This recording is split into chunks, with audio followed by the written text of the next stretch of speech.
রবিউল আউয়াল এমন একটা মাস যেই মাসে আল্লাহ রাব্বুল আলামিন এই পৃথিবীতে এমন একজন মহামানবকে পাঠিয়েছেন যিনি পুরো বিশ্বটাকে পরিবর্তন করেছেন এবং যিনি এমন একজন ব্যক্তিত্ব যার অনুসরণ করা ছাড়া আমরাও জান্নাতে যেতে পারবো না। যিনি এমন একজন ব্যক্তিত্ব যিনি নিশ্চিত জান্নাতি জানার পরেও তাহাজ্জুদে দাঁড়িয়ে পা ফুলিয়ে ফেলতেন,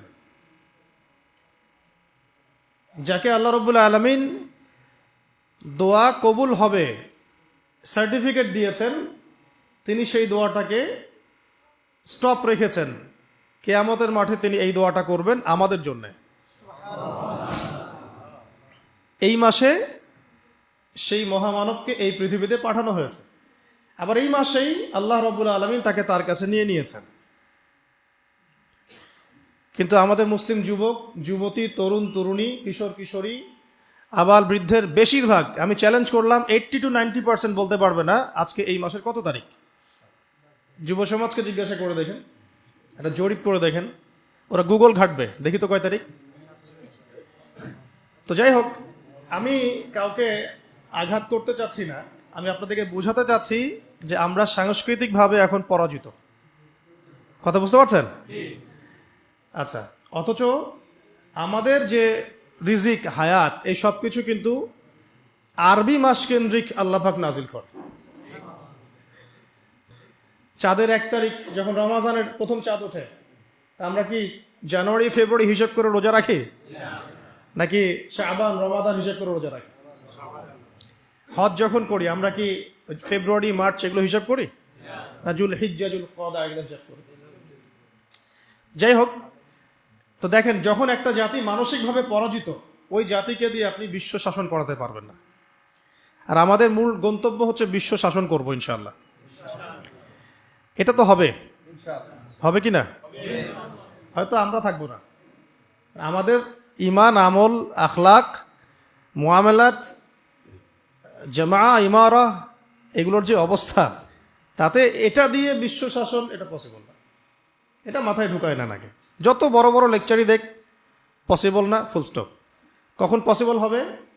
যখন আবু বকর, ওমর, ওসমান, আলী রাদিয়াল্লাহু আনহুম আজমাইন, সাহাবায়ে কেরাম, তাদের মতো ওই আদলে একটা জেনারেশন গড়ে উঠবে তখন।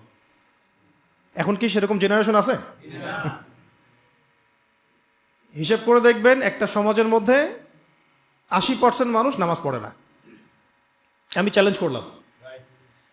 আর যারা নামাজ পড়ছি তাদের নামাজে কার কতটুকু বিশুদ্ধতা আছে এটাও একটা বিষয়। তেলাওয়াতের, রুকু সেজদার, তাসবিহ তাহলিলের, তারপরে আপনার খুশু খুজুর, এটাও একটা বিষয়। তারপরে আবার যারা আমরা পড়ি, আমরা কতজন আবার জামাতে পড়ি, এটাও একটা বিষয়। আর মহিলাদের তো দিনদারিতার অবস্থা আগে ভালো ছিল, এখনকার জেনারেশনের মহিলাদের যে অবস্থা, তো এই মেয়েদেরকে ঘরে নিয়ে আসলেও যে আপনি সুসন্তান পাবেন, এটাও ইল্লা মাশাআল্লাহ, যদি আল্লাহ চায় তাহলে সম্ভব, আদারওয়াইজ সম্ভব না। রোজা রাখে কত পার্সেন্ট দেখবেন হিসাব করে, কত পার্সেন্ট মানুষ যাকাত ফরজ হওয়ার পরে যাকাত দিচ্ছে, এটা হিসাব করে দেখবেন। এটা হিসাব করা যাবে, কিন্তু আমরা যদি আদমশুমারি করতে পারি, নামাজ শুমারিও করা যায়, সম্ভব ছিল। আবার ব্যবসা বাণিজ্য করতে গিয়ে কত পার্সেন্ট মুসলমান হালাল খায়, এটা আরো বড় কথা। চাকরি বাকরি, ব্যবসা বাণিজ্য, এই সব কিছুর মধ্যে এখন সুদ, ঘুষ আর দুর্নীতি। আমার কথা একদম সোজা সাপটা, কারো ভালো লাগলে লাগুক, না লাগলে নাই। আর আমার কবরও তার সে যাবে না, আর আমিও তো তার কবরও যাব না। ঠিক আছে? একটা মন্তব্য করার পর যদি এটা নিয়ে সারা দেশে হইচই শুরু হয়ে যায়, কিছুই যায় আসে না আমার। কারণ যেটা সত্য সেটা বলতে হবে, বলতে হবে কি না? তবে আমি চেষ্টা করছি ভদ্র ভাষায় বলার জন্য, কাউকে আঘাত না করে। কারণ কাউকে আঘাত করা নবীর সুন্নত নয়, আমাদের সুন্নত। এটা আমাদের সুন্নত, মানুষকে আঘাত করা। হ্যাঁ, তো কত পার্সেন্ট মানুষ হালাল খায় এটা বড় কথা। হালাল ইনকাম ছাড়া ইবাদত আবার কবুল হচ্ছে না। ঘরে ঘরে সুদ, চাকরির পরতে পরতে ঘুষ, ফাইল নড়ে না। আর দুর্নীতি বাংলাদেশের প্রধান সমস্যা। বাংলাদেশের প্রধান সমস্যা কিন্তু আপনার এটা নয় যে আমাদের ডলার নাই, ডলার সংকট, এইটা ওইটা, এগুলো মূল সমস্যা না কিন্তু আমাদের। এই পুরো ন্যাশনের 1 নম্বর সমস্যা হচ্ছে করাপশন, দুর্নীতি। আর এই নৈতিকতার শিক্ষাটা কোত্থেকে মানুষ পাবে? যে আমাকে যে ভালো হয়ে চলতে হবে, অন্যের হক নষ্ট করব না, করলে আল্লাহ ধরবেন, হ্যাঁ আমার দুর্নীতি করা যাবে না, এটা হারাম হচ্ছে, মানুষের হক নষ্ট হচ্ছে। এই শিক্ষাটা কি স্কুলে দিবে, কলেজে দিবে, বিশ্ববিদ্যালয়ে দিবে, নাকি আপনাকে নামাজ এবং কোরআন দিবে? ইসলাম থেকে আবার মানুষকে দূরেও সরাচ্ছি, আবার মানুষকে সুশীল বানানোর চেষ্টাও করছি। কি একটা অবস্থা! মানে আমি মদের লাইসেন্সও দিচ্ছি, আবার মদ থেকে মানুষকে বিরত রাখারও চেষ্টা করছি। আশ্চর্য কথা। সিগারেট বিক্রিও করছি, আবার লিখছি যে এখানে ধূমপান স্বাস্থ্যের জন্য ক্ষতিকর। তাহলে বোঝেন, এই জাতিটাকে দিয়ে আপনি কি বিশ্ব শাসন করতে পারবেন? নবী সাল্লাল্লাহু আলাইহি ওয়াসাল্লামকে আল্লাহ পাক এমন একটা যুগে এই পৃথিবীতে পাঠিয়েছিলেন যেটা আমাদের চাইতেও জঘন্য একটা যুগ ছিল। আমরা এখন যে কথাগুলো বললাম যে আমাদের অর্থনীতির মধ্যে সমস্যা, মুআমালাতের সমস্যা, ইবাদতের সমস্যা, এর চেয়েও জঘন্য একটা যুগে আল্লাহ রাব্বুল আলামিন তার প্রিয় হাবিব মুহাম্মদ সাল্লাল্লাহু আলাইহি ওয়াসাল্লামকে এই মক্কাতে পাঠিয়েছেন। ওটাকে আমরা কি বলি? আইয়ামে জাহেলিয়া। কোন মাসে? কয় তারিখে? এটা নিয়ে আরেকটা মিসকনসেপশন আছে, এটা নিয়ে অনেক বর্ণনা আছে। অনেকগুলো সিরাতের কিতাবের মধ্যে 12 তারিখ পাওয়া যায়, আর অনেকগুলো সিরাতের কিতাবের মধ্যে 9 তারিখ পাওয়া যায়। 9-12, অনেকে 10-11 বলেছেন কেউ কেউ। এটা নিয়ে একটা মত পার্থক্য আছে। তো মত পার্থক্য থাক, মত পার্থক্যের জায়গায় ওইটা নিয়ে আমাদের, ওই যে বললাম, আমাদের শেকড়ে যাইতে হবে। ডালপালা নিয়ে এত নাড়াচাড়া প্রয়োজন আছে? এই মাসে আল্লাহ রাসূল সাল্লাল্লাহু আলাইহি ওয়াসাল্লামকে আল্লাহ পাক দুনিয়াতে পাঠিয়েছেন এই মানবতার মুক্তির দূত হিসেবে। এটাই বড় কথা, তাই না? এখন কিভাবে তিনি মানবতাকে মুক্তি দিয়েছেন ওইটা আমরা দেখব নাকি? আমাদের মূল জায়গাটা কোনটা? কিভাবে তিনি এই পথ ভোলা জাহেলি মানুষগুলোকে খাঁটি মানুষ বানালেন, এটা দেখব নাকি? ওই সুন্নতটা যদি আমরা আবার চালু করতে পারি, তাহলে পৃথিবীর এমন কোনো সভ্যতা নাই যেটা পরিবর্তন হবে না ইনশাআল্লাহ। এই তো কথা। আচ্ছা, যে মানুষটাকে আল্লাহ পাক পাঠিয়েছেন এই বিষয় পরিবর্তন করার জন্য, কোরআন দিয়ে, সুন্নাহ দিয়ে, তার আদর্শ দিয়ে, এবং আমরা তার উম্মত বলে দাবিও করি, এবং আমরা তাকে অনুসরণ না করলে জান্নাতে যেতে পারবো না। তিনি আমাদের জন্য সুপারিশ করবেন। তো সেই প্রিয় নবীর প্রতি ভালোবাসা তো আমরা খুব দেখাতে চাই। যখন কেউ তাকে গালিগালাজ করে বা কটূক্তি করে, আমরা তো অনেক ভালোবাসা দেখাতে চাই, এটা তো ভালো, মাশাআল্লাহ। কিন্তু সেই নবীর জীবনী যদি আপনি না পড়েন, এটা কি আপনার জন্য লজ্জার নয়? আমাদের ব্যর্থতা না? আমার হাতে একটা পাতলা বই আছে, সিরাতের অনেক বই আছে। এটা মুফতি মোহাম্মদ শফি রাহিমাহুল্লাহ রচিত সিরাতে খতামুল আম্বিয়া। এটা মাদ্রাসায়ও পড়ানো হয় আরবিতে, এটা বাংলা অনুবাদ করা হয়েছে। তো এই বইয়ের পৃষ্ঠা সংখ্যা সর্বোচ্চ কত হবে? 140টার মতো। 140টা পৃষ্ঠা পড়তে কত ঘন্টা লাগে বলেন? 3 ঘন্টা, 4 ঘন্টা, 5 ঘন্টা, 1 দিন, 2 দিন, 7 দিনের মধ্যে শেষ করা যায়? তাহলে নিয়াত করেন এই মাসের মধ্যে শেষ করবো ইনশাআল্লাহ। এটা ছাড়া আরো অনেক সিরাতের বই আছে। আর রাহিকুল মাখতুম আছে, রবি রহমত। আর রাহিকুল মাখতুম বইটাও চমৎকার, আল্লামা সফিউর রহমান মুবারকুর রাহিমাহুল্লাহ রচিত। আরেকটা আছে নবী রহমত, এটাও সুন্দর চমৎকার বই। এটা হচ্ছে সৈয়দ আবুল হাসান আলী নদভী রাহিমাহুল্লাহ রচিত। এরকম অনেক বরেণ্য আলেমদের সিরাতের অনেক বই আছে, কেনা যাবে তো ইনশাআল্লাহ। 1 কাপ কফি খেতে কত টাকা লাগে? 20 টাকা কফি পাওয়া যায়? আচ্ছা, দোকান ভেদে। বন্ধুরা মিলে একটু আড্ডা মারলে কত টাকা? বান্ধবীর সাথে আড্ডা মারলে কয় টাকা? বান্ধবীর সাথে আড্ডা মারলে আরো বেশি যায়, তাই না? আল্লাহ হেফাজত করুন। তো একটা সিরাতের বই কিনতে কয় টাকা লাগতে পারে? 100 টাকা, 200 টাকা, 300 টাকা, 500 টাকা খরচ করা যাবে না? আল্লাহ পাক তৌফিক দান করুন। এই মাসে নবী সাল্লাল্লাহু আলাইহি ওয়াসাল্লামকে আল্লাহ পাক পৃথিবীতে পাঠিয়েছেন এবং আস্তে আস্তে ওই জাহেলি সমাজটাকে পরিবর্তন করেছেন। কিভাবে পরিবর্তন করেছেন? 1, নবী সাল্লাল্লাহু আলাইহি ওয়াসাল্লাম নবী হয়েছেন কত বছর বয়সে? 40। কত বছর বলেন? 40। ক্লাসের মতো মনে করে। এর আগে 40 বছরের আগে আমাদের নবী সাল্লাল্লাহু আলাইহি ওয়াসাল্লাম কোনো অন্যায় করেছিলেন? কোনো মিথ্যা কথা বলেছেন? কোনো পাপ করেছেন? তিনি আগে থেকেই পবিত্র চরিত্রের মানুষ ছিলেন। ঠিক আছে, আমরা এখানে ওই বিষয়গুলো কথা বলছি না, তার বাবার নাম কি, মায়ের নাম কি, বংশ কি, এগুলো আপনারা পড়ে নিতে পারবেন। আমরা বলছি কিভাবে তিনি দিনটাকে প্রতিষ্ঠা করলেন। নবী হওয়ার পরেই, নবী হওয়ার সাথে সাথেই আল্লাহ রাব্বুল আলামিন তার উপরে ওহী করেছেন সূরা আলাকের প্রথম 5টা আয়াত। কোন সূরা? ইকরা বিসমি রাব্বিকাল্লাযী খালাক, এই সূরা। বা'দা আউযু বিল্লাহি মিনাশ শাইতানির রাজীম।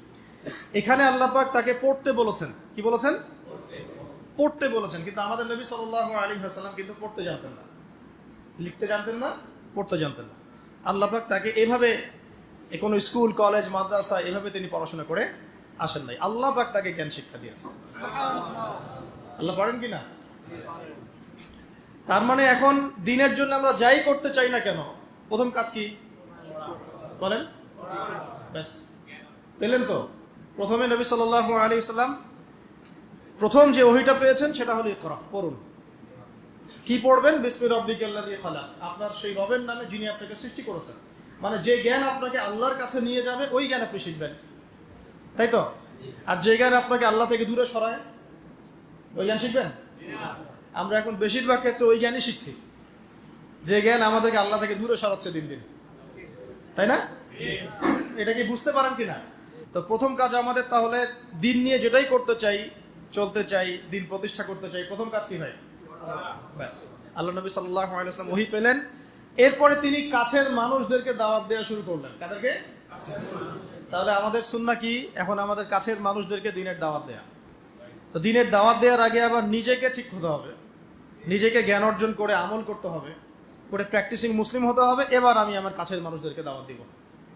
কাছের মানুষ বলতে সবার আগে ইসলাম কবুল করেছেন কে? তার স্ত্রী খাদিজা রাদিয়াল্লাহু আনহা, কাছের মানুষ আবু বকর সিদ্দিক রাদিয়াল্লাহু আনহু, চাচাতো ভাই আলী ইবনে আবি তালেব, হ্যাঁ, যায়েদ ইবনে হারেসা রাদিয়াল্লাহু আনহু, আস্তে আস্তে এভাবে উসমান ইবনে আফফান, আব্দুর রহমান বিন আউফ, সাদ ইবনে আবি ওয়াক্কাস, তালহা বিন উবাইদুল্লাহ, জুবাইর ইবনে আওয়াম, আস্তে আস্তে আস্তে আস্তে মানুষ ছড়াতে থাকলো। প্রথম সুন্নাহটা কি তাহলে? আগেই একদম মানে কি বলবো, আগেই একদম বিশ্ব শাসন করার চিন্তা করা, আগে কাছের মানুষদেরকে পরিবর্তন করা। আর এই পরিবর্তন করতে গিয়ে অনেকে কথা শুনতে পারে, অনেকে কথা নাও শুনতে পারে। যারা শুনবে আলহামদুলিল্লাহ, যারা শুনবে না তাদের কোনো সমস্যা নেই। নবী সাল্লাল্লাহু আলাইহি ওয়াসাল্লামের অনেক চাচা ছিলেন, প্রায় 7 থেকে 9 জন। সবাই, কেউ কি ইসলাম কবুল করেছেন? মানে সবাই কি ইসলাম কবুল করেছেন? পরের দিকে আব্বাস রাদিয়াল্লাহু আনহু ইসলাম কবুল করেছেন। কিন্তু এই যে আবু জাহেলের নাম শুনেছেন, আবু লাহাবের নাম শুনেছেন, তারা কি সম্পর্কে নবী সাল্লাল্লাহু আলাইহি ওয়াসাল্লামের কি হতেন? তার মানে দাওয়াত দিলে কাছের সব মানুষ ইসলাম কবুল করবে বা দাওয়াত গ্রহণ করবে জরুরি না, নাও করতে পারে, বরং শত্রুতাও করতে পারে, তাই তো? কিন্তু আমাদের শুরুটা হবে এভাবে। তারপরে এরপরে নবী সাল্লাল্লাহু আলাইহি ওয়াসাল্লামকে আল্লাহ পাক ওহী করলেন, সূরা শুআরার মধ্যে আছে ওয়া আনজির আশিরাতাকাল আকরাবিন। এবার তোমার বংশের আত্মীয় স্বজনকে দাওয়াত দাও। বংশ আছে না আমাদের সবার? বংশের আত্মীয় স্বজন সবাইকে নবী সাল্লাল্লাহু আলাইহি ওয়াসাল্লাম সাফা পাহাড়ের নিচে ডেকেছেন। কোন পাহাড়? সাফা মারওয়া দেখেছেন কিনা? যারা গিয়েছেন দেখেছেন হয়তো। সাফা তো আর আগের মতো নাই, এটা এখন গ্লাস দিয়ে বন্ধ করা আছে। তো সাফা পাহাড়ের পাদদেশে নবী সাল্লাল্লাহু আলাইহি ওয়াসাল্লাম এই ইয়া মা'আশারাল কুরাইশ সবাইকে ডেকেছেন। ডেকে বলেছেন, আমি যদি তোমাদেরকে বলি এই পাহাড়ের পিছনে সেনাবাহিনী আছে, তোমাদেরকে আক্রমণ করবে, তোমরা কি বিশ্বাস করবে আমার কথা? সবাই বলছে হ্যাঁ করবো, কেন করবো না? তুমি হচ্ছে আল আমিন, সত্যবাদী, তুমি সবসময় সত্য কথা বলো, তোমার কথা কেন বিশ্বাস করবো না? তখন তিনি বললেন যে তোমরা কুলু লা ইলাহা ইল্লাল্লাহ তুফলিহুন, তোমরা সবাই বলো যে আল্লাহ ছাড়া প্রকৃত কোনো মাবুদ নাই, তাহলে সফল হয়ে যাবে। ব্যাস, এই বলার সাথে সাথেই নবী সাল্লাল্লাহু আলাইহি ওয়াসাল্লামকে পাথর মারা শুরু। আবু লাহাব কে মেরেছে প্রথম? ওই যে ওই জন্যই তো সূরা নাজিল হলো, তাব্বাত ইয়াদা আবি লাহাবিন ওয়া তাব। ব্যাস, এই হলো শুরু। তারপরে নবী সাল্লাল্লাহু আলাইহি ওয়াসাল্লাম নবুয়তের বয়স কত? 23 বছর। কত বছর? এই 23 বছরের মধ্যে মক্কায় ছিলেন কত বছর বলেন? 13 বছর। আর মদিনায় 10। এই প্রথম 13 বছর মক্কায় ছিলেন। প্রথম 13 বছরের প্রথম 3 বছর তিনি এইভাবে গোপনে দাওয়াত দিয়েছেন। কত বছর? 3 বছর। আমরা তো 3 দিন দাওয়াত দিয়ে হাবশায় যাই, তাই না? প্রথম 3 বছর আল্লাহর নবী গোপনে দাওয়াত দিয়েছে, গোপনে গোপনে, individually, man to man, door to door. তারপরে তিনি প্রকাশ্যে দাওয়াত দেওয়া শুরু করলেন। আর যখনই প্রকাশ্যে দাওয়াত দেওয়া শুরু করলেন, ব্যাস তখনই তার উপরে অমানবিক সব নির্যাতন নেমে আসে। আমরা উমরা সফরে একবার মক্কায়, একবার মদিনায়, 2 বার আমরা জামাত আগে যেতে পারি নাই, কাতারের সামনে যেতে পারি নাই। তো তাপমাত্রা দেখলাম সেদিন প্রায় 44 ডিগ্রি তাপমাত্রা, 44 কি 42 ডিগ্রি তাপমাত্রা, গরম। তো বাধ্য হয়ে একদিন মক্কায় আমাদেরকে রাস্তায় নামাজ পড়তে হয়েছে। রাস্তা মানে হারামের মধ্যেই, যারা হজ উমরা করেছেন তারা তো জানেন, হারামের সাথেই রাস্তায়। ওটা ওখানকার একটা কমন বিষয়, নামাজের আজান হয়ে গেলে মানুষ দাঁড়িয়ে যায় ওখানে, রাস্তায় দাঁড়িয়ে যায়, এটা হারামের মধ্যে। মদিনাতেও একই অবস্থা। তো ওই গরমের মধ্যে আর জায়গা না পেয়ে রাস্তায় একদিন দাঁড়াতে হলো। দাঁড়াতেই, জায়নামাজের উপরে দাঁড়াতে আমাদের হিমশিম খেতে হচ্ছে, মনে হচ্ছে পা পুড়ে যাবে। তার উপর রুকু করা, সিজদা করা, তাশাহুদের শেষ বৈঠক, কপাল লাগানো। তখন একজন সাহাবীর কথা মনে পড়ছিল, বেলাল রাদিয়াল্লাহু আনহু। কোন সাহাবী? বেলাল রাদিয়াল্লাহু আনহু। এটা তো কিছুই না, তাকে মরুভূমির গরম বালির মধ্যে শুইয়ে উপর থেকে চাবুক মারা হয়েছে, তার উপর বুকে পাথর চাপা দেওয়া হয়েছে। তো নির্যাতনের, আমরা আসলে নির্যাতনের নও জানি না। এই যে আমাদের জেল, জুলুম, তারপরে গুম, এগুলো কিছু না। নির্যাতন যা হয়েছে সাহাবীদের উপরে এবং আমাদের নবী সাল্লাল্লাহু আলাইহি ওয়াসাল্লামের উপরে, এটা কল্পনার বাইরে, আমরা এটা কল্পনা করতে পারবো না। আমরা এই যে পৃষ্ঠার মধ্যে এগুলো পড়ি, খালি পড়লে তো আর আপনি আমরা তো ফিল করতে পারবো, অনুভব করতে পারবো। যারা ওই সময় ছিলেন, দেখেছেন, তারা বুঝবেন, তাই না বিষয়টা? নবী সাল্লাল্লাহু আলাইহি ওয়াসাল্লামকে প্রায় 15 বার হত্যা করার চেষ্টা করা হয়েছে এবং তাকে মোটামুটি মানুষ প্রায় 15-16টা গালি দিয়েছে সারা জীবনে। কাকে গালি দিয়েছে? এমন একজন মানুষকে যার সামনেও কোনো গোনা নাই, পিছনেও কোনো গোনা নাই, যিনি তার সমস্ত পরিশ্রম করছেন উম্মার জন্যে, তার নিজের স্বার্থে নয়। আর তিনি তো যাবেন মাকামে মাহমুদে, তিনি তো একদম জান্নাতুল ফিরদাউস, তার তো কোনো হিসাবও নেই, আছে? তাহলে তা তিনি কেন পরিশ্রমগুলো করলেন, কেন মার খেলেন, কেন গালি খেলেন? কাদের জন্য? আমাদের জন্য, আপনাদের জন্য। এই তো এই যে কিয়ামত পর্যন্ত যত মানুষ আসবে উম্মতে মুহাম্মদ, তাদের জন্য। আর আমরা কেমন নাফরমান উম্মত, তার জীবনীও পড়ি না, তার সুন্নত আমল করি না, তার সুন্নত সম্পর্কে জানিও না, তার জীবনীটা পড়ানোর চেষ্টা করি। তার রেখে যাওয়া যে দিন, একটা আমানত, এই দিনটার খেদমতে কিছু করব, সেটাও করতে পারি। আপনারা যদি কখনো হজ বা উমরা করতে যান, অবশ্যই রাসূল সাল্লাল্লাহু আলাইহি ওয়াসাল্লামের রওজায় তো যাবেন সালাম দিতে। যদি আপনার মধ্যে সততা থেকে থাকে, আপনি দেখবেন যে আপনার সালাম দিতে লজ্জা লাগবে, লজ্জা পাবেন। আমরা লজ্জা পাই দূরে দাঁড়িয়ে সালাম দিতে। কোন মুখ নিয়ে সামনে যাবেন? নবী সাল্লাল্লাহু আলাইহি ওয়াসাল্লাম কি ওখানে মৃত? এটা তো একটা আকীদার বিষয় মনে করেন। আল্লাহর নবী সাল্লাল্লাহু আলাইহি ওয়াসাল্লাম তার কবরে আল্লাহ রাব্বুল আলামিন যেভাবে রেখেছেন সেভাবে জীবিত। সালাম দিলে তিনি সালামের উত্তর দেন। আপনি যখন সালাম দিবেন, আসসালামু আলাইকা আইয়ুহান নবী ওয়া রাহমাতুল্লাহি ওয়া বারাকাতুহু, এই সালাম তার কাছে পৌঁছে দেওয়া হবে, তিনি উত্তর দিবেন। কিভাবে দিবেন সেটা তো আমার বোঝার বাইরে, আমার বুঝের মধ্যে আসবে না। আসবে? তো এখন তিনি তো ওখানে আছেন, শুয়ে আছেন। তা আমি যাচ্ছি ওখানে, সালাম দিচ্ছি, কোন মুখ নিয়ে সালাম দিচ্ছি? নবীজি যদি কখনো বলেন কিয়ামতের মাঠে আমাদেরকে, তোমরা আমার দিনের জন্য কি করেছো?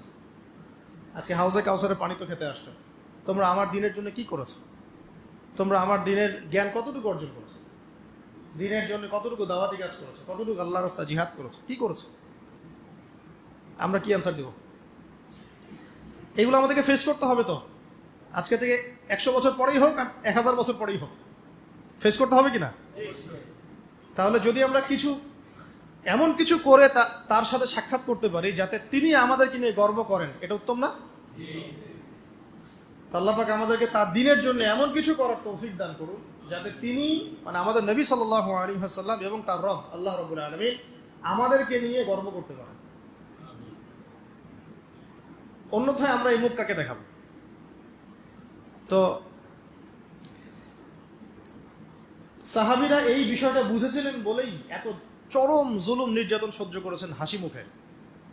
কেউ কি নবীর উপর কোনো অভিযোগ করেছিলেন যে আপনার দিনের মধ্যে এসে আমাদেরকে মাইর খেতে হচ্ছে? আর আমরা যখন দাওয়াতি কাজ করি, সামান্য একটু বিপদ আসলেই মানুষ যে রিয়াক্ট করে, ভাই ঠিক আছে, এর আগে দাওয়াতি সফরে গেছে, আর দেওয়ার দরকার নেই। মানে সরাসরি তো বলতে পারে না, ঘুরায় ফিরায় ফোনও রিসিভ করে না।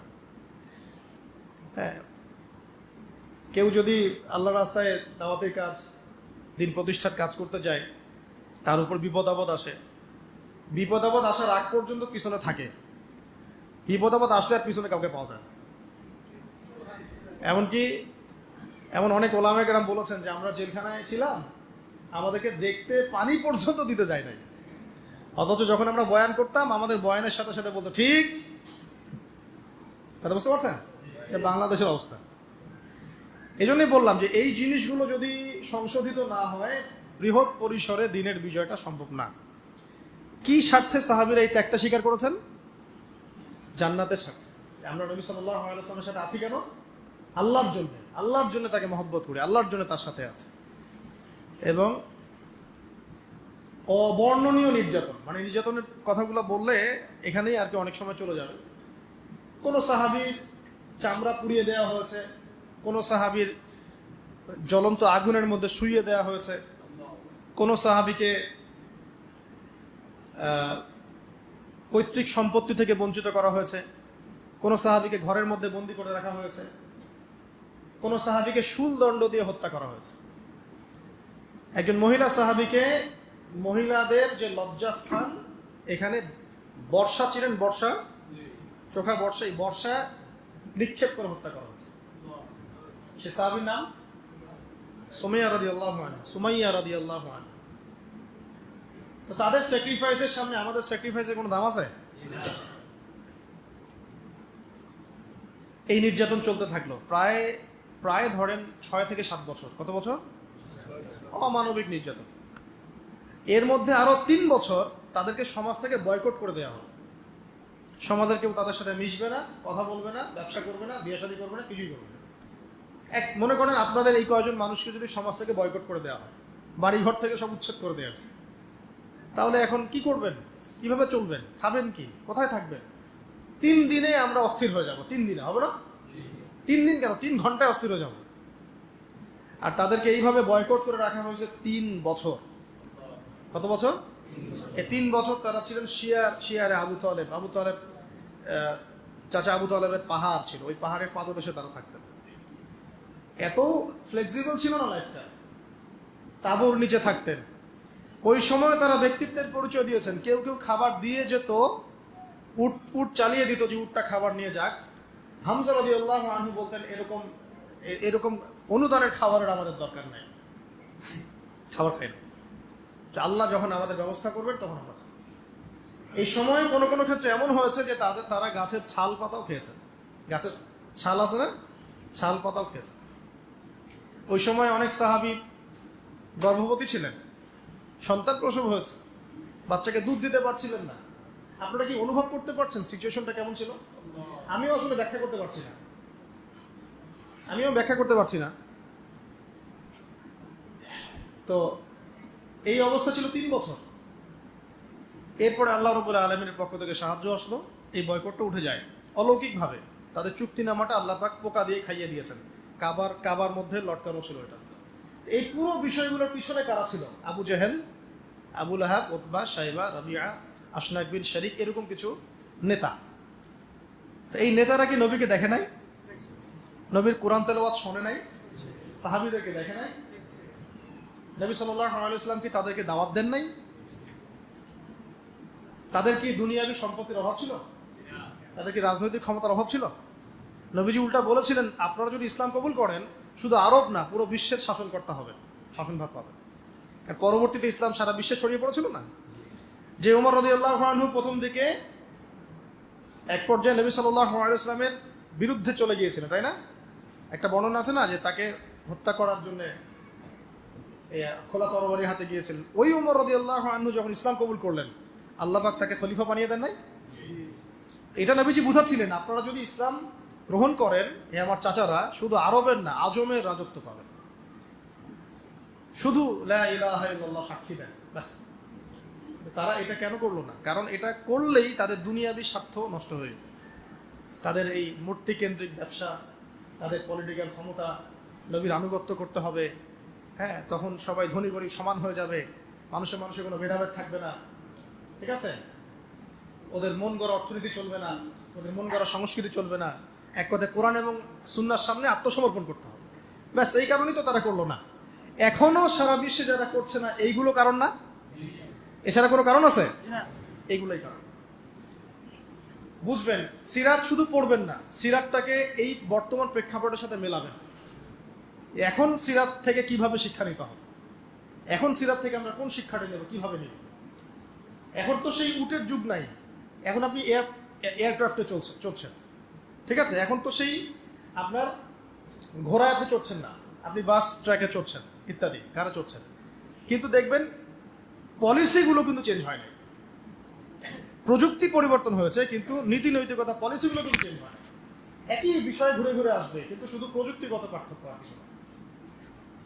যে দোয়া আপনি পড়তেন ওই সময়, ওই যুগে সাহাবীরা ঘোড়ায় উঠে বা গাধার পিঠে উঠে বা বাহনের পিঠে উঠে, ওই একই দোয়া আপনি পড়ছেন এখন প্রাইভেট কারে উঠে। মানে আপনার, যেটা আমি বোঝাতে যাচ্ছি যে পলিসি কিন্তু চেঞ্জ হয় নাই, চেঞ্জ হয়েছে কি প্রযুক্তি, অবস্থান, সময়, এতটুকু। তাহলে সিরাতের শিক্ষা কি ওই যুগে চলবে, এই যুগে চলবে না? চলবে। তাহলে ওই যুগে যেভাবে সিরাত থেকে দিন প্রতিষ্ঠা হয়েছে, এই যুগেও ওইভাবেই হবে, কিন্তু হয়তো প্রযুক্তিগত কিছু পার্থক্য থাকবে, পদ্ধতিগত কিছু পার্থক্য থাকবে, সুন্নাহ থাকবে একই, তাই না? সুন্নাহ প্রথম শিখলাম কি, একটু মনে করা দিই, আগে ইলম অর্জন, আগে কি কোন কিসের ইলম? যে ইলম আপনাকে আল্লাহর দিকে নিয়ে যাবে, কোরআন হাদিস ইসলামের মৌলিক জ্ঞান। এরপরে আপনি যে কোনো জেনারেল শিক্ষাও শিক্ষিত হতে পারেন, কোনো সমস্যা নেই। যে জ্ঞান আপনাকে উপকৃত করবে ব্যাস, এবং আল্লাহর দিকে নিয়ে যাবে। তারপরে ইলম অনুযায়ী আমল, রিজিকটা হালাল হতে হবে, এবং তারপরে শুরু করবো দাওয়াতের কাজ কোথা থেকে? আগে নিজের মানুষ, কাছের মানুষ, তারপরে আস্তে আস্তে আমার আত্মীয় স্বজন, আমার বন্ধু বান্ধব, পাড়া প্রতিবেশী, এই তো। এরপরে আল্লাহ পাক যাকে যত বড় ক্ষমতা দিবেন, যত বড় মাকাম দিবেন, সে তত বড় জায়গা থেকে দিনের জন্য দাওয়াতি কাজ করবে। আর আল্লাহ পাক তো একজনকে হঠাৎ করে উপরের মাকাম দেন না, আস্তে আস্তে আস্তে আস্তে আল্লাহ পাক নিয়ে যান, তাই না? এই তো। এখন এবার আসেন, যখন দাওয়াতের কাজ করবেন তখন নির্যাতন আসবে কিনা? কি শিখলেন সুন্নাত থেকে? সাহাবীদের উপর এসে থাকলে আপনার আমার উপরেও আসবে। যদি না আসে, যদি কোনো রকমের কটাক্ষ, অপবাদ, গীবত, তহমত, সমালোচনা, জেল, ঘুম, হাবি জাবি, শারীরিক নির্যাতন, মানসিক নির্যাতন, এইগুলো যদি কোনোটাই না আসে, বুঝে নেবেন এটা কোনো দাওয়াতি না, এটা কোনো দাওয়াতি না, এটা একটা গোলালু মার্কা দাওয়াত। সব তরকারিতেই চলে, গরুর গোশতেও গোলালু, এমনি সবজিতেও গোলালু।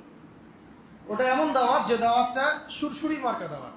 আমার বক্তব্য মানে এড়িয়ে যাব, আমি বিপদ এড়িয়ে যেতে চাই, আমি দাওয়াতের কাজ করতে চাই, কিন্তু বাবা আমার গায়ে আমার জন্য কোনো কাদা না লাগে, খুব সতর্ক। এইসব দাওয়াতের নবী সাল্লাল্লাহু আলাইহি ওয়াসাল্লামের শিক্ষা। যখন হকপন্থী মানুষ কথাও বলবে বা কলমও ধরবে, তখন বিভিন্ন রকম কথাবার্তা আসবে সমাজে। এমন হতে পারে সবাই মিলে তাকে আক্রমণ করা শুরু করছে, এমন হতে পারে। বিচক্ষণ জ্ঞানী মানুষরা এখান থেকেই বুঝে নেবে যে আল্লাহ পাক হয়তো সেই ব্যক্তিকে কবুল করেছেন বলেই এটা হচ্ছে, হয়তো বা, আল্লাহ ভালো জানে। আর যদি দেখা যায় ইসলামিক দাওয়াতি কাজ করছেন, রেভলিউশন মুভমেন্ট, অনেক বড় বড় কথা বলছেন, কোনো রকমের না কোনো বিপদ আপদ, না বলা মুসিবত, না কোনো গালি, না কোনো বিপদ, তোমার কিছুই নাই, তো বুঝতে হবে যেখানে হয় দাল মে কুচ কালা হয়, অথবা ইহা পে পুরি দাল হি কালা হয়। কথা বুঝতে পারছেন? তো তাই বলে আবার এমন কিছু বলছি না যে নিজের ঘাড়ে বিপদ ডেকে নিয়ে আসবেন, এটাও ইসলামের সুন্নত নয়। উদউ ইলা সাবিলি রাব্বিকা বিল হিকমা, আল্লাহ রাব্বুল আলামিনের পথে মানুষকে প্রজ্ঞার সাথে ডাকা। তো প্রজ্ঞাটা কি? প্রজ্ঞা মানে কি কাপুরুষতা? প্রজ্ঞার হিকমতের দোহাই পেরে আমি জায়নিস্টদের এগেনস্টে কোনো কথা বলতে পারবো না, হ্যাঁ, ইহুদি খ্রিস্টান সভ্যতার বিরুদ্ধে কোনো কথা বলতে পারবো না, আমি প্যালেস্টাইন ইস্যু নিয়ে কোনো কথা বলতে পারবো না, এটা কি প্রজ্ঞার পরিচয় না কাপুরুষতার পরিচয়? তাহলে কোনটা প্রজ্ঞা, কোনটা কাপুরুষতা, এটাও বুঝতে হবে। এখন দাওয়াতের অঙ্গনে নেমে আমি বুঝেছি যে বহু মানুষ এই হিকমা শব্দের দোহাই দিয়ে কাপুরুষ হয়ে গেছে। হিকমার দোহাই দিচ্ছে, এদিকে সে কাপুরুষতাকে লুকাতে চাচ্ছে। সে নিজের কাপুরুষতাকে হিকমার শব্দের আড়ালে লুকাতে চাচ্ছে। আমরা সত্য মিথ্যা খোলামেলা বলবো, আমাদের বলা পর্যন্তই তো দায়িত্ব। এখন আপনার আমার হাতে তো কোনো পাওয়ার নাই যে আপনি ইম্পোজ করবেন কিছু। এখন আপনি অন্যায় দেখলে মুখ দিয়ে প্রতিবাদ করতে পারবেন, আর সেটাও না পারলে অন্তর দিয়ে ঘৃণা করতে পারবেন। কিন্তু অন্যায় দেখলে আপনি এখন হাত দিয়ে পিটাতে পারবেন না। আপনাকে পিটানোর এখন অথরিটি দেওয়া হয় না, দেওয়া হয়েছে। যাদের সেই অথরিটি আছে তারা যদি না পিটায় তারা গুনাহগার হবে, হবে কি না? যাদের এই অধিকার অথরিটি আল্লাহ পাক দিয়েছেন তারা যদি ওই হাত দিয়ে প্রতিবাদ না করে তারা গুনাহগার হবে। কারণ আমার হাতে হাতের ক্ষমতা নাই, মুখের ক্ষমতা আছে। এটা আছে তো অ্যাটলিস্ট। তো বাস আপনি মুখ দিয়ে হকটাকে স্পষ্ট করবেন, এটা আমাদের দায়িত্ব। সিরাত থেকে শিখলাম। তখন কি হবে? নির্যাতন আসবে, শিয়ারে আবু তালেবের মতো অবস্থাও হতে পারে। এবার কি, একটু ধৈর্য ধরেন, এখান থেকে শেষ করে দেব। এবার দেখেন কিভাবে টেবিল ঘুরে যাচ্ছে। এই চরম নির্যাতন, নিপীড়ন, খাবারের কষ্ট, শারীরিক কষ্ট, মানসিক কষ্ট, এর মধ্যে আবার আল্লাহ নবী সাল্লাল্লাহু আলাইহি ওয়াসাল্লামের যে মক্কার শেল্টার চাচা আবু তালেব, তিনিও ইন্তেকাল করলেন। আবু তালেব তিনিও ইন্তেকাল করলেন। এই চাচা ইসলামের জন্য যা করেছেন আমরা সারা জীবনে এখন করতে পারিনি। বিশ্বাস করছেন না? চাচা আবু তালেব ইসলামের জন্য যা করেছেন আমরাও এখন সেটা করতে পারি নাই। তিনি শুধু কালিমাটা পড়েন নাই। সুবহানাল্লাহ। তাহলে কালিমার মূল্য বুঝি আমরা একটু। আল্লাহ পাক যে আমাদেরকে কালিমা পড়ার তৌফিক দিয়েছেন, আমরা কত সৌভাগ্যবান, আল্লাহ আমাদেরকে কত মহব্বত করেন সেটা একটু বোঝার চেষ্টা করেন। একজন ব্যক্তি নবী সাল্লাল্লাহু আলাইহি ওয়াসাল্লামকে খাবার, বাসস্থান, আপনার সামাজিক সাপোর্ট, অর্থনৈতিক সাপোর্ট সব দিয়েছেন। এবং বাবা ইন্তেকাল করার পরে, মা ইন্তেকাল করার পর, দাদা ইন্তেকাল করার পর তিনি তাকে মানুষ করেছেন। প্রায় কত বছর? প্রায় 30-40 বছর আল্লাহ নবী তার আন্ডারেই ছিলেন। তো সেই মানুষটা কালিমা পড়তে পারেন না। আল্লাহ, সেই মানুষটা ইন্তেকাল করলেন ওই বছরেই, তার মাত্র 6 মাসের মধ্যেই। কোনো বর্ণনা আসছে 7 দিন, আর কোনো জায়গায় আসছে 6 মাস। তার মধ্যে নবী সাল্লাল্লাহু আলাইহি ওয়াসাল্লামের প্রিয়তম স্ত্রী কে? খাদিজা রাদিয়াল্লাহু আনহা, তিনিও ইন্তেকাল করলেন। সিচুয়েশনটা বুঝতে পারছেন কত খারাপ? নবী সাল্লাল্লাহু আলাইহি ওয়াসাল্লাম প্রচুর এই বছরটাকে বলা হয় আমুল হুজন। কি বলা হয়? বলেন আমুল হুজন, মানে কষ্টের বছর, কষ্টের উপর কষ্ট, কষ্টের উপর কষ্ট। তো এখন আল্লাহ পাক তো দেখছেন তার হাবিব কষ্ট পেয়েছেন, পাচ্ছেন কিনা? আল্লাহ পাক তাকে এখন খুশি করাতে চাইলেন। এই খুশি করানোর জন্য আল্লাহ রাব্বুল আলামিন তাকে এই মাটি থেকে সরাসরি আরশ পর্যন্ত নিয়ে গেলেন। এই মেরাজের ঘটনা ঘটে। মেরাজের ঘটনায় গিয়ে নবী সাল্লাল্লাহু আলাইহি ওয়াসাল্লাম এত যে অলৌকিকত্ব দেখলেন, জান্নাত, জাহান্নাম, আল্লাহ পাকের সাথে কথা বলা, ওহী প্রাপ্ত হওয়া, বারজাখে কার কি শাস্তি হচ্ছে দেখছেন, জেরুজালেমে ওখানে গিয়ে নামাজ পড়লেন, নবীদেরকে নিয়ে নামাজ পড়লেন। তো এটাতে তিনি তার যে ব্যথা, শোক, এগুলো ভুলে গেলেন। স্বাভাবিক তো, যদি কোনো ব্যক্তি আল্লাহ পাকের সাথে কথা বলার সৌভাগ্য লাভ করে তার মনের মধ্যে আর কোনো কষ্ট থাকবে কখনো? সব কিছু ভুলে গেলেন নবী সাল্লাল্লাহু আলাইহি ওয়াসাল্লাম এই মেরাজ হলো। তো মেরাজের আলোচনা মেরাজের সময় হবে ইনশাআল্লাহ। তো মেরাজের ওখানেই কিন্তু 5 ওয়াক্ত নামাজও ফরজ হলো। কত ওয়াক্ত? আচ্ছা, মেরাজে এটা বলে নেই, মেরাজের 3টা হাদিয়া দেওয়া হয়েছে স্পেশাল। কয়টা? 1, এই যে 5 ওয়াক্ত নামাজ, যেটা উম্মতে মুহাম্মাদের এখন 80% মানুষ পড়ে না। আল্লাহ ভালো করে, যে নবী মেরাজে গিয়ে এটা হাদিয়া নিয়ে আসলেন, ওই নবীর হতভাগা উম্মত নামাজ পড়ে না। আবার ইহুদি খ্রিস্টান মাইট দিলে তখন আবার বলে, কেন মাইট দিচ্ছ আল্লাহ, আমাদের উপরে বিপদ কেন আসলো? আসবেই তো বিপদ, আরো বেশি আসবে। মাইট তো আরো খাইতে হবে, নামাজও ছেড়ে দিচ্ছে, আসবে কি না? ইহুদি খ্রিস্টানরা যত বড় পাপী হবে ওরা অত শক্তিশালী হবে, জানেন? আর আমরা যত বেশি পাপ করবো তত মাইট খাবো। দুজনের অবস্থা আলাদা, উল্টা। ওরা যত পাপ করবে, যত শয়তানি করবে, অত শক্তিশালী হবে। আর আমরা যত পাপ করব তত মাইর খাবো। 2 নম্বর, নবী সাল্লাল্লাহু আলাইহি ওয়াসাল্লামকে দেয়া হলো সূরা বাকারার শেষের 3 আয়াত। সূরা বাকারার শেষের 3 আয়াত মেরাজে একদম আরশের কাছে গেছে নূরের পর্দা দিয়ে। তো এই সূরা বাকারার শেষের 3 আয়াত কয়জন জানে? জিজ্ঞেস করেন। মাদ্রাসা পড়া ছেলে পেলে বাদ দিয়ে কয়জন জানে? 3 নাম্বার দেয়া হলো একটা ওয়াদা। হে মুহাম্মদ সাল্লাল্লাহু আলাইহি ওয়াসাল্লাম, আমি তোমাকে ওয়াদা করছি, তোমার উম্মতের কোনো ব্যক্তি, নারী হোক পুরুষ হোক, ছেলে মেয়ে, নারী পুরুষ, আবাল বৃদ্ধ, যে হোক না কেন, যত পাপই করুক, আসমান জমিন সমান পাপ নিয়েও যদি আমার সামনে আসে, কিন্তু আমার সাথে কাউকে শরিক করে নাই, শিরকের পাপ নাই, ইনশাআল্লাহ আমি তার সামনে আসমান জমিন সমান ক্ষমা নিয়ে হাজির হব। ওয়াদা করা হচ্ছে। শিরক যে কত প্রকার আর কি কি, আর আমরা যে কত শিরকে আছি, এটা তো অন্য আলোচনা। ঈমান ভঙ্গের কারণগুলো পড়ে দেখেন। কত দাড়ি টুপিওয়ালা মানুষ যে মুশরিক হয়ে বসে আছে, আল্লাহ ভালো জানে। শিরক এত সূক্ষ্ম, এত ব্যাপক। এমনকি আল্লাহ পাকের বিধান, যে বিধানগুলো নাজিল করা হয়েছে, এগুলোকে কেউ যদি হারাম মনে করে, না আল্লাহ হালাল করে দিয়েছেন ও হারাম মনে করছে, আবার আল্লাহ হারাম করেছেন ও হালাল করে দিয়েছে, এটাও শিরকের মধ্যে পড়ে যায়, কুফুরির মধ্যে পড়ে যায়। যাই হোক, তাহলে তিনটা জিনিস আমরা রক্ষা করবো ইনশাআল্লাহ। তাওহীদে থাকবো ইনশাআল্লাহ। সূরা বাকারার শেষ 3 আয়াত প্রত্যেক দিন রাতের বেলা পড়বেন, প্রত্যেক দিন রাতের বেলা। এছাড়া আপনি যখন তখন পড়তে পারেন, কিন্তু কমপক্ষে রাতের বেলা। রাত মানে সূর্য ডুবে গেছে এরপর থেকে রাত, মাগরিব থেকে নিয়ে ঘুমানো পর্যন্ত, বা তাহাজ্জুদও পড়তে পারেন। অনেক ফজিলত। সারা রাত আপনার সমস্ত যে ক্ষতিকর বিষয়গুলো আছে, এগুলো থেকে আল্লাহ আপনাকে হেফাজত করবেন। এমনকি সারা রাত আপনি যদি তাহাজ্জুদ করতে নাও পারেন, ওই নেকিটা আপনাকে লিখে দেওয়া হবে। আরেকটা হলো কি বললাম, 5 ওয়াক্ত নামাজ। এটা ছিল 50 ওয়াক্ত, কমতে কমতে আসছে। এই মেরাজের ঘটনার পরে ইসলামের গতিপথ পাল্টে যায়। এর মাঝখানে সাহাবীরা একবার আবিসিনিয়ায় হিজরত করেছিলেন 2 বার, আর নবী সাল্লাল্লাহু আলাইহি ওয়াসাল্লাম তায়েফে গিয়েছিলেন তাদেরকে দাওয়াত দেওয়ার জন্য। আসলে আবিসিনিয়ার বাদশা ছিল একজন খ্রিস্টান, কিন্তু সে সৎ খ্রিস্টান ছিল। আল্লাহ নবী সাল্লাল্লাহু আলাইহি ওয়াসাল্লাম বলেছিলেন যে আবিসিনিয়ায় বাদশা নাজাশী আছে, তিনি একজন খ্রিস্টান, কিন্তু তার রাজ্যে কেউ জুলুমের শিকার হয় না। একজন খ্রিস্টান সম্পর্কে আমাদের নবী এই কথা বলছেন, বাদশা নাজাশীর রাজত্বে কেউ জুলুমের শিকার হয় না। আর এই কথাটা আপনি মুসলমান শাসকদের সম্পর্কে বলতে পারবেন? তার আন্ডারে কেউ জুলুমের শিকার হয় না, পারবেন? অনেস্টলি বলেন, সততার সাথে বলেন, পারবেন না। আমরা তো সিনেমা হল ওপেন করে দিচ্ছি, মদের বার ওপেন করে দিচ্ছি, হ্যালোইন উৎসব করছি, সুদ জায়েজ করে নিচ্ছি, আল্লাহ পাকের বিধানগুলোকে সরাই দিচ্ছি, নিজের মন গড়া বিধান চালাচ্ছি। সব ক্ষেত্রে আমরা আল্লাহর বিরোধী আচরণ করছি, তারপরে আমরা দাবিও করছি আমরা মুসলিম। মাশাআল্লাহ। যাই হোক, তাদের হিসাব তারা দিবে। তো বাদশা নাজাশী একজন খ্রিস্টান শাসক, যার আন্ডারে কেউ জুলুমের শিকার হয় না। এই কথা কে বলছেন? আমাদের নবীই বলছেন। সেই বেচারা মাশাআল্লাহ ইসলামও কবুল করেছিলেন, তিনি ইসলামও কবুল করেছিলেন সূরা মারিয়ামের তেলাওয়াত শুনে, মাশাআল্লাহ। তো আল্লাহর নবী গিয়েছেন তায়েফে। আবার এদিকে তায়েফের 3 গোত্র, আব্দে ইয়ালাইল, আব্দে মাসউদ আর হাবিব বিন আমর, এরাও ইসলাম কবুল করে নাই। উল্টা আল্লাহ নবীকে রক্তাক্ত করেছে, মনে আছে ঘটনা? আল্লাহ নবীকে বদদোয়ার সুযোগ দেওয়া হয়েছিল, তিনি বদদোয়া করেন নাই, দোয়া করেছেন।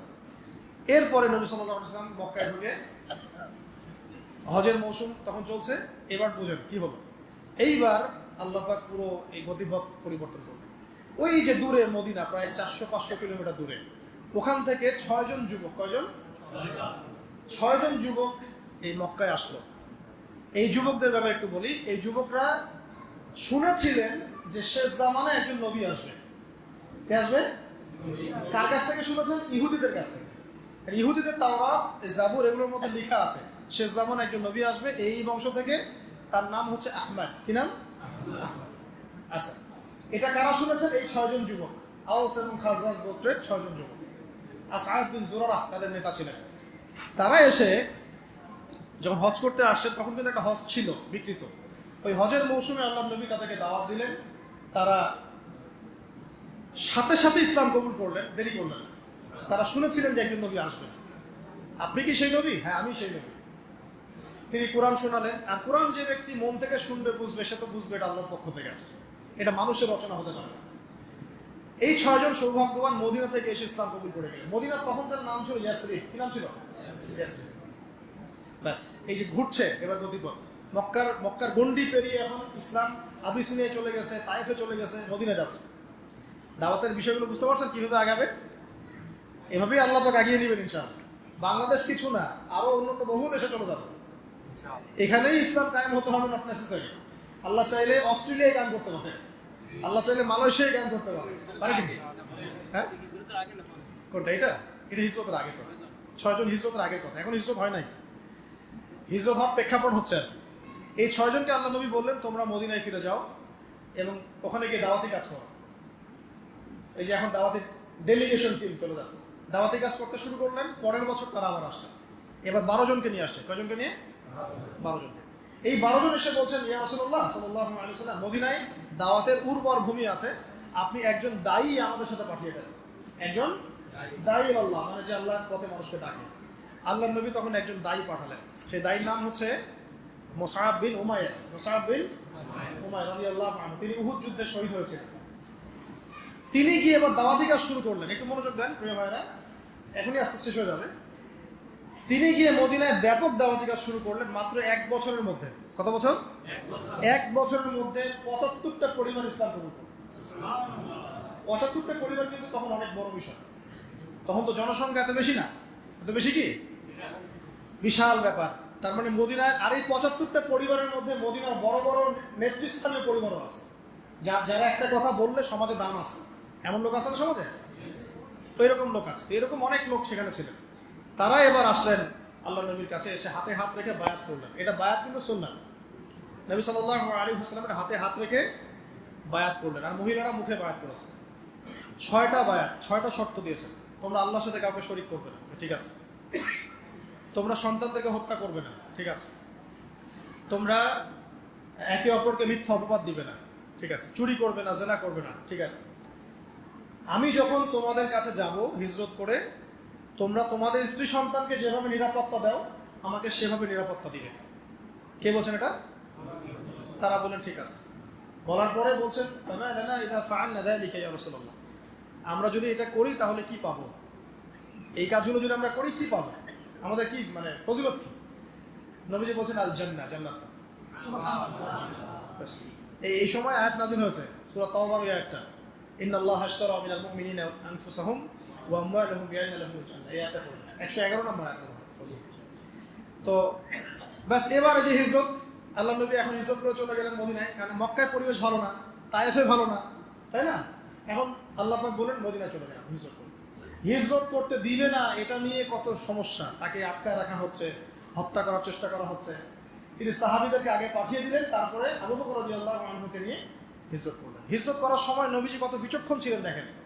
তিনি জানেন, আল্লাহ পাক তাকে জানিয়ে দিয়েছেন যে তোমার বাসা ঘিরে রেখেছে। বের হওয়ার সময় সূরা ইয়াসিনের 9 নম্বর একটা পড়লেন, ওয়াজআলনা মিন বাইনি আইদিহিম সাদ্দান ওয়া মিন খালফিহিম সাদ্দান ফাআগশাইনাহুম ফাহুম লা ইউবসিরুন। এটা পড়ে এই হাতের মধ্যে বালু নিয়ে তিনি ছিটিয়ে দিয়েছেন।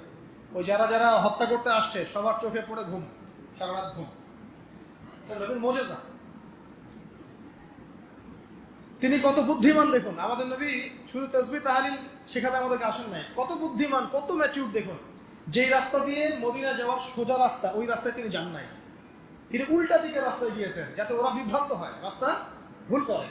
উল্টা দিকে গাড়ে শহরের রাস্তায় গিয়ে, গাড়ে শহরে যারা গিয়েছেন তারা জানে, উল্টা দিকের রাস্তায় গিয়ে তিনি 3 দিন গাড়ে শহরে থেকেছেন। 3 দিনে সব ঠান্ডা হয়ে যাবে, তারপরে আমরা যাবো। বুঝতে পারছেন? এটা হলো স্ট্র্যাটেজিক সুন্নাহ। এখনকার বিশ্বে মুসলমানরা এই সুন্নাহ অ্যাপ্লাই করতে পারে না। আমরা সব কেন জানি হাবা গোবার মতো হয়ে গেছে, কেন?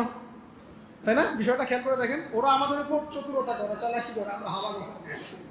আল্লাহ নবী সাল্লাল্লাহু আলাইহি ওয়াসাল্লাম এত বিচক্ষণ ছিলেন। তারপর 3 দিন পর তিনি হিজরত করলেন সমুদ্রের ধার ঘেঁষে। এবার মদিনায় প্রথমে ঢোকেন নাই, ঢুকেছেন কুবায়। কোথায়? ওখানেই প্রথম মসজিদ হয়েছে, ওখানে কয়েকদিন থেকেছেন, প্রায় 5 দিনের মতো। তারপর সেখান থেকে মদিনায়। আর মদিনা ঢোকার পর কি হলো আপনারা তো জানেন। মদিনাবাসী পুরো কলিজা খুলে তাদেরকে রিসিভ করেছে। মদিনাবাসী ইসলামের জন্য যা করেছে এটা অবর্ণনীয়, অকল্পনীয়। সব দিয়ে দিয়েছে, তাদের জান, তাদের মাল, তাদের বসত বাড়ি। কেউ কেউ তো স্ত্রী তালাক দিয়ে মুহাজির সাহাবীকে দিতে চাইছে, তাই না? এমন করছে। তো ওখানে গিয়ে আল্লাহ নবী শোনেন, শেষ কথাগুলো শোনেন, টার্নিং পয়েন্টটা শোনেন। এবার আল্লাহ নবী সেখানে গিয়ে কিন্তু আর দুর্বল নন, তিনি এখন শক্তিশালী। তিনি কিন্তু এখন শক্তিশালী। এখন আর মক্কার পরিবেশ নাই, নির্যাতন নাই, আছে শান্তি। প্রথমে তিনি যেটা করলেন, সেখানে একটা মসজিদ নির্মাণ করলেন। তার মানে আমাদের দ্বীনের প্রচারের জন্য মার্কাজ লাগবে। এরকম মার্কাজ ছিল মক্কাতেও, দারুল আরকাম, মনে আছে? ওখান থেকে দিন শেখানো হতো। ওইটাই আবার নববী। সুবহানাল্লাহ। এই সাহাবী, তার প্রতি আল্লাহ পাক রহম করুন, তার নাম আবু আইয়ুব আনসারী রাদিয়াল্লাহু আনহু। তার জমির মধ্যে নবী সাল্লাল্লাহু আলাইহি ওয়াসাল্লাম থাকলেন। এই যে মদিনা এখন দেখছেন মসজিদ, ওই বেসটা ওখানেই হয়েছে। এখন লক্ষ লক্ষ কোটি কোটি মানুষ ওখানে নামাজ পড়তেছে। মসজিদ তৈরি করা হলো, তারপরে আনসার মুহাজিরের মধ্যে দিনী বন্ধন সৃষ্টি করা। তাহলে দিন কায়েম করতে দিনী বন্ধন লাগবে। বাংলার মাটিতে কোনো দিনী বন্ধন নাই। বাংলার মাটিতে দিন কায়েম না হওয়ার অন্যতম কারণ এখানে কোনো দিনী বন্ধন নাই। বন্ধন আছে নিজের দলের মধ্যে, দলের লোক দেখে দেখে সালাম দেয়। কোনো ইউনাইটেড কমিউনিটি নাই, অ্যাবসলিউটলি না। একটা আপনাকে দিয়ে দিচ্ছি, আমার দুজন স্ত্রী আছে, একজনকে তালাক দিচ্ছে, আপনি বিয়ে করে নেন। এইরকম ভ্রাতৃত্বের বন্ধন আপনি পাবেন? এই অসুস্থ অনলাইন সংস্কৃতি এসে আলেমেই তো ইয়া নাই, হৃদ্যতা ভালোবাসা। পারলে মানে অনলাইনে ধুয়ে ল্যাংটা করে রেখে দিবে। হ্যাঁ, দোষ থাকার না থাক, সে নিজের মতো করে তালবেল পাঠিয়ে ব্যাখ্যা করে একটা জনগণের সামনে অপদস্থ করার চেষ্টা করে। তা আপনি এখানে দিন কায়েম করতে যাচ্ছেন কি না? এটা তো অসম্ভব টাস্ক মনে হয় আমার কাছে। ওই হৃদ্যতা ভালোবাসা দেখেন। আর ওই সাহাবী বলছেন আমার এগুলোর দরকার নাই, বরং বাজার কোথায় আমাকে দেখিয়ে দাও। সাহাবী নাম আব্দুর রহমান বিন আওফ রাদিয়াল্লাহু আনহু। তো হৃদ্যতা ভালোবাসা না থাকলে দিন প্রতিষ্ঠা হবে না। আমাদের ভালোবাসার হৃদ্যতা এখন গোত্রে গোত্রে ভাগ হয়ে গেছে। তাবলিগে মহব্বত, আহলে হাদিসে মহব্বত, হানাফিতে মহব্বত, পীরে মহব্বত, এই তরিকায় মহব্বত। এই অবস্থা চলছে কেন ভাই? সবাই মুসলিম না আমরা? জি। সবার প্রতি মহব্বত রাখা যায় না? জি। সব ঘরানার মধ্যেই কিছু ভালো জিনিস আছে কি না? নাকি কোনো সবকিছুই খারাপ? কি ভালো তো অনেক কিছুই আছে। তো ভালোটা একটু খোলা মনে গ্রহণ করলে কি সমস্যা? তাবলিগ জামাতে ভালো কিছু নাই? আহলে হাদিসের মধ্যে ভালো কিছু নাই? হানাফি মাযহাব যারা মানে তারা কি কেউই ভালো না? সুবহানাল্লাহ। তাহলে আমরা কেন এরকম হইলাম? আমাদের মাইন্ডসেটটা এমন হলো কেন? ওর ভালোটাকে আমি নিব, সমস্যা কি? আর এটা তো আমি আল্লাহর জন্য করছি, এমন তো না যে আমি ওর কাছে কিছু পাওয়ার আশা করছি। আল্লাহর জন্য করছি, তা আল্লাহ আমাকে আজর দিবে ইনশাআল্লাহ। আবার সবার মধ্যে কিছু কিছু বিষয় খারাপ থাকে কিনা? বাড়াবাড়ি কিছু থাকে। ওইটা বোঝার মতো ক্ষমতা তো আল্লাহ পাক আমাদেরকে দিয়েছেন, দেন নাই? আল্লাহ পাক আপনাকে বিবেক দিয়েছেন, জ্ঞান দিয়েছেন, আলেম ওলামা দিয়েছেন। আপনি পরামর্শ করলেই তো বুঝতে পারবেন যে কোন বিষয়গুলো একটু খারাপ, বিতর্কিত। তো ওগুলো বাদ দেন, ছেড়ে দিয়ে যদি আমরা একটা ইউনাইটেড প্ল্যাটফর্ম ক্রিয়েট করতে না পারি, যদি আগামী 50 বছরও না পারি, 50 বছরও এই জমিনে দিন কায়েম করতে পারবো। ট্রাই করতে থাকেন, দেখেন কি। আমার মন্তব্য বলে দিলাম, আমারটা আমি বলে দিলাম, আপনি চেষ্টা করে দেখেন। এভাবে বিভক্ত উম্মাহ কখনো ঐক্যবদ্ধ শক্তি হতে পারে। আমাদের বিরুদ্ধে ইহুদি খ্রিস্টানরা কি বিভক্ত ঐক্যবদ্ধ? ওদের মধ্যে মত পার্থক্য নাই, ওদের মধ্যে দলাদলি নাই, সবই আছে। তারপরে ওরা একটা জায়গায় ঐক্যমত যে মুসলমানদেরকে পৃথিবী থেকে ধ্বংস করে দেওয়া। ব্যাস, ওর তো মানে বিজয়ের দ্বার প্রান্তে এখন। এই অবস্থাটাকে পরিবর্তন করতে হলে একটা বিশাল মানে ম্যাসাকার দরকার। সেটা করবেন ইমাম মাহদী ইনশাআল্লাহ। উনি একদম শেকড় কেটে ফেলে দিবেন। এত সুরসুরি দাওয়াত তুমি দিবেন না। উনি এসে একদম দাওয়াতের সাথে জিহাদ চলবে। পুরো বিশ্বে দেখবেন তখন একটা মালহামা চলতেছে, যদি আমরা বেঁচে থাকি ওই পর্যন্ত। মানে বিশ্বের প্রেক্ষাপট পরিবর্তন হতে বড় বড় যুদ্ধের প্রয়োজন হয়। এমনি বিশ্বের প্রেক্ষাপট পরিবর্তন হয় না। প্রথম বিশ্বযুদ্ধের ঘটনা জানেন? তার আগের বিশ্ব আর প্রথম বিশ্বযুদ্ধের পরের বিশ্ব এক না। দ্বিতীয় বিশ্বযুদ্ধের আগের বিশ্ব আর দ্বিতীয় বিশ্বযুদ্ধের পরের বিশ্ব এক না। ওরকমই এই তৃতীয় বিশ্বযুদ্ধের আগের এই যে বিশ্ব চলছে, এর পরের বিশ্বটা এক থাকবে না ইনশাআল্লাহ। ওইটা মুসলমানদের বিশ্ব হবে ইনশাআল্লাহ, এটা নিশ্চিত।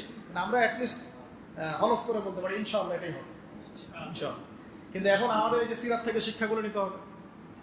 কেউ না করে নাই, আমি আমারটা করি, আমার জায়গা থেকে আমি চেষ্টা করি।